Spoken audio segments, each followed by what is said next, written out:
Hello, my name is Prodigy. I'm here with a quick introduction to a new method I've figured out regarding the Mad King's Clocktower.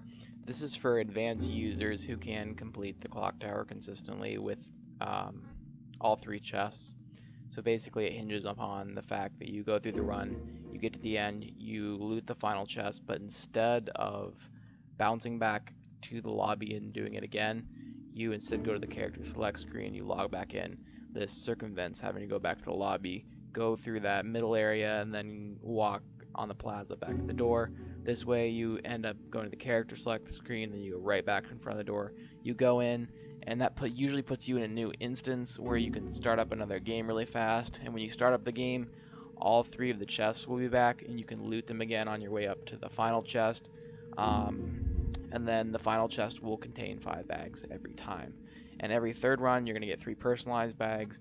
And if you're doing it fast and consistently, you will get 230 to 260 bags per hour, along with 23 to 26 personalized bags. Personalized bags, as you know, contain more candy, about 5 times as much, and better chances at loot. So it's hard to compare to lab, but it's pretty decent for solo bowl content where you can not have to rely on a group. Anyways, without further ado, I am going to start up the clock tower. Anyways, now that I'm loaded up in the game, you can see first of all that that the orange thing is ticking up. This is the ideal scenario, is that you have that orange counter going up when you load in from Lion's Arch. Not every time is that going to happen, but when it does, it's nice. If not, just go back to the character select screen until it does. First thing you're going to notice is I use the action camera. It's really, really useful for jumping puzzles because you can move your mouse a bit, and you don't have to, you're always moving forward in the exact direction you want to move, basically. So here, a cool tip is that you can jump on these platforms a little bit before they come up all the way. And you can skip past that gear right there, just jump right by it, and you can jump past those beams, jump up, get the chest. It's important to take these little time cutting maneuvers here, because you do want to get this part done fast, because right there is usually where you can mess up with time.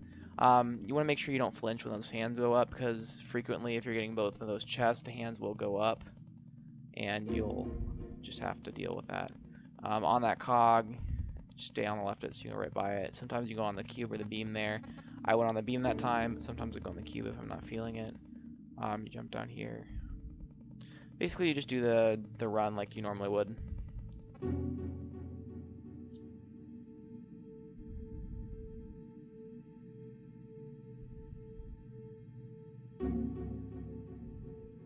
Now, just be very, very careful as you're going up here. I don't know if you'd see it, but I did hesitate a little bit before going up there. I always like to make sure I jump on that ladder, because for me, I actually fall off the most at the very end, which is really stupid because, you're basically there, but, it happens. You find your trick spots, and if you miss those spots, you lose a run per hour. So anyways, as you can see, I got the chest, went back to the character select screen instead of bouncing out, and then after that, I just pop right back in, and then you get to go through Guild Wars' infamous loading screens. You jump back in, and let's see what we get. Well, I already know what we get because this is post-processing, but as you can see, we got the orange timer again, so we just gotta go right in. As you can see, this guy's kind of salty that he's not getting the puzzle done once, and I feel for him. So I'm just going to pretend like I haven't done the puzzle.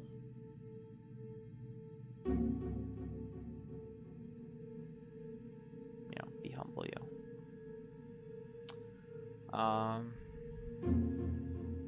Yeah. So if you're doing this, I'm assuming you've already gotten, the champion stuff, and you've already completed runs, so you shouldn't have to really worry about that. So part of the time-saving method of this is you don't have to go to the end and have to be declared victor. There's just a lot of things that makes this time-saving method.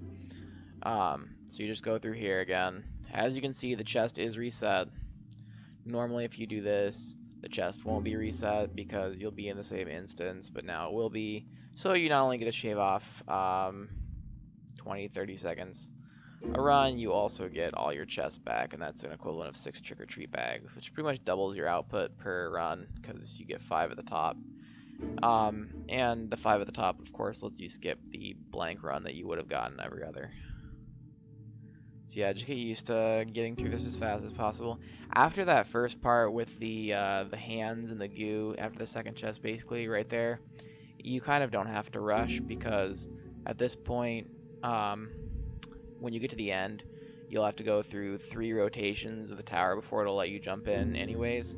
So there's really no reason to rush. If you want to, take the harder path if you want to make things hard on yourself for some reason. I mean, after doing this for a couple hours, you might want to mix things up. I don't know. And this is me pretending like I got it for the first time. Oh, man. Alright, so you open the chest. And at this point, I think the method's pretty self-explanatory, so I'm just going to leave the footage rolling. Anyways, I hope you liked this video. My name is Prodigy. Have a nice day.